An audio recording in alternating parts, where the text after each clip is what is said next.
अब समय आ गया है कि मेरे ये अस्त्र इस दुष्ट के रक्त से तृप्त हो जाएं। प्रभु, अब हमें अवसर दीजिए, हम उसे अपनी वास्तविक शक्ति का परिचय देंगे। पिताजी, इस बार मुझे अनुमति दीजिए। मैं इस दुष्ट को पुनः उठने का कोई असर ही नहीं दूंगा।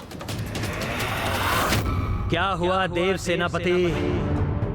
निर्णय लेना कठिन हो रहा है आपके लिए? कोई बात नहीं, मैं आपका निर्णय सरल कर देता हूं।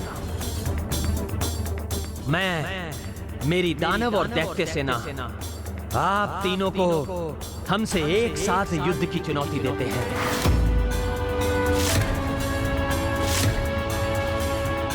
आक्रमण!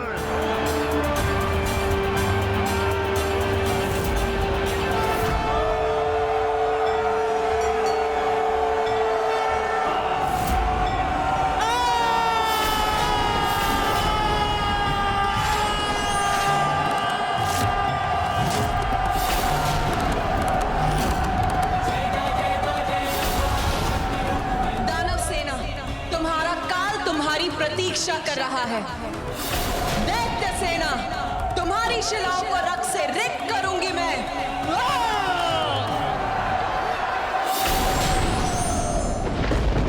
शंखचूड़, सावधान हो जाओ, क्योंकि मेरे बाण तुम्हें ऐसा आघात देंगे कि तुम पुनः उठ नहीं पाओगे।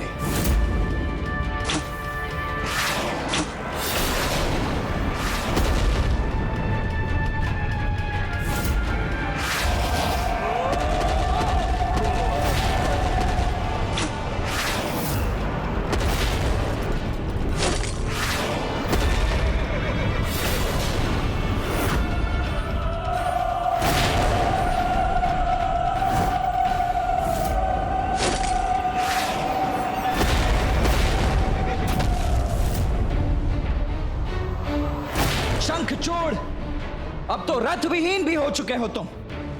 मैं कहता हूं समय है, अभी भी समय है, समर्पण कर दो। देखो, एक भी दानव सैनिक शेष नहीं रहा।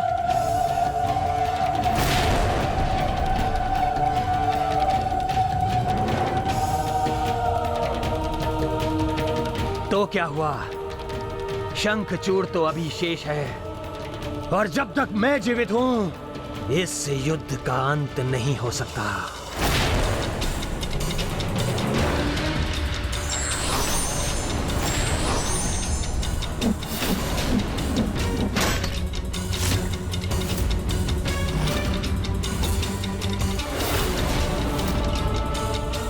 दुस्साहसी शंखचूड़, अब अपने काल से भेंट करने के लिए तैयार हो जाओ शंखचूड़। शब्दों के नहीं, शस्त्रों के वार कीजिए। आपके अनेकों प्रहारों के बाद भी मैं यही रहूंगा, जीवित और सुरक्षित। तुम्हारा यह विश्वास ही तुम्हारी सबसे बड़ी भूल है शंखचूड़। पापों की, अपराधों की सभी सीमाएं लांघने के पश्चात एक ही परिणाम शेष रहता है, मृत्यु। और अब तुमने अपनी मृत्यु को आमंत्रित कर दिया है।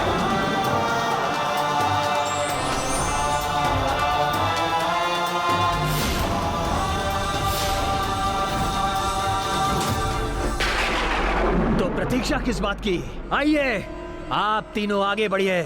मैं आपके सामने हूँ, आप तीनों के सभी अस्त्रों का एक साथ सामना करने के लिए। ये क्या कवच है इसका, जो शिवजी की सेना से युद्ध करने पर भी ये सुरक्षित खड़ा है? आप सबने नारायण के श्री कृष्ण रूप के एक अनन्य भक्त और उसकी सेना पर कुदृष्टि डालने का विचार भी कैसे किया? प्रभु नारायण का नाम लेकर उसने सभी को अपने कवच में स्थित किया है, और वीरभद्र जी के शिव शक्ति वाले अस्त्रों के प्रहार सहने का सामर्थ्य भी एकमात्र श्री हरि नारायण में ही है। अर्थात? हाँ देवर जी, आपका संकेत क्या है? बस इतना ही भाभी माँ, कि इसकी सुरक्षा करने वाला कवच कृष्ण कवच है, जो मात्र एक महान कृष्ण भक्त ही धारण कर सकता है। अंत करना तो दूर, कोई मुझे तनिक भी क्षति नहीं पहुंचा सकता। अमृतत्व नहीं दिया तो क्या हुआ? ब्रह्मदेव ने 2 कवच देकर अमर ही तो कर दिया है मुझे। दो कवच? एक तो कृष्ण कवच है, किंतु दूसरा कौन सा कवच है इसके पास? दूसरे कवच का रहस्य भी इसने जो कहा उसी में छिपा है। यदि ये युद्ध इसी प्रकार चलता रहा और इसका कोई परिणाम नहीं हुआ तो मेरी तुलसी भी अनंत काल तक अन्न जल त्याग कर अपनी पूजा करती रहेगी, जो मुझे स्वीकार नहीं। वो दूसरा कवच निस्संदेह ही शक्ति कवच है और एक पति की शक्ति का आधार उसकी पत्नी होती है और एक पति के लिए उसका सुरक्षा कवच उसकी पत्नी का पातिव्रत्य होता है। नारायण नारायण, अंततः गणेश जी उसके दोनों वरदानों का रहस्य समझ ही गए। तब तो ये भी समझ गए होंगे कि इन दोनों कवचों का कोई तोड़ नहीं।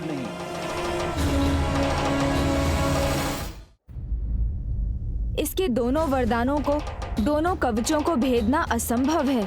ये आप क्या कह रहे हैं देवर जी? उचित ही कह रहा हूँ भाभी माँ।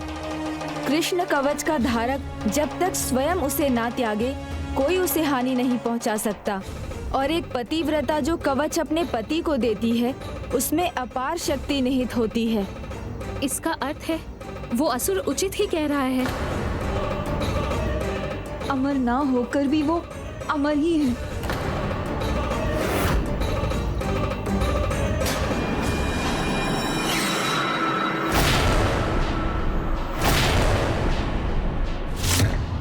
महादेव, अब तक तो आपको भी ज्ञात हो गया होगा कि अमर शंखचूड़ का वध तो स्वयं आप भी नहीं कर सकते।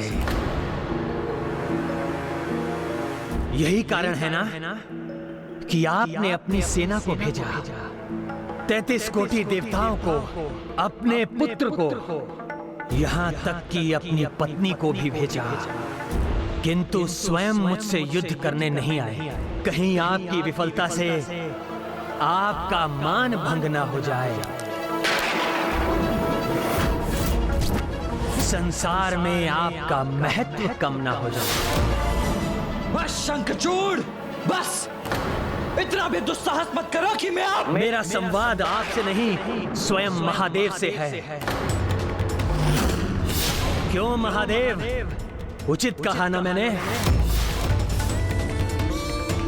आपको भी शंका है ना कि आप मुझे कोई हानि नहीं पहुंचा सकेंगे, कि आप मुझे कोई हानि नहीं पहुंचा सकेंगे। यही सत्य भी है, तो समय व्यर्थ किए बिना इस सत्य को स्वीकार कीजिए। अपनी पराजय मानकर कैलाश लौट जाइए या युद्ध कीजिए मुझसे। कैलाश लौट